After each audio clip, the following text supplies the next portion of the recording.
And Paul, having seen all of God's work in redeeming you and me through Christ, he says, oh, the depth of the riches of the wisdom and knowledge of God, exclamation point. In other words, he's saying, how could God figure all this out? How could God work all this out? How could God put all this beautiful plan in motion?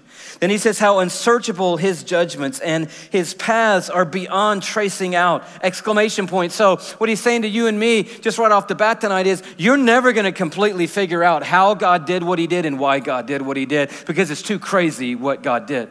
So you and I are never gonna sit there and look objectively 360 degrees around and go, oh, I can tell you exactly how God chose us before the beginning of the world, loved us before the foundation of the earth, sent Christ in motion before we ever even were born. I know exactly how he worked all that out and unfolded that. It's too crazy, it's too amazing, it's too mysterious. And he's saying his judgments and his paths are beyond tracing out. So you and I will know God because he's revealed himself. We'll come to know more and more of him through the revelation of his word and the maturity of our lives. But we will never get to the point where we go, okay, I got it.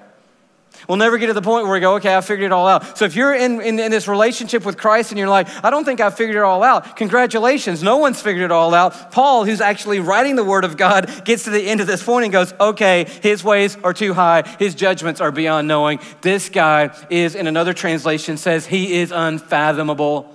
You can't really get all the way to the bottom of the work of the mercy and the grace and the goodness of God.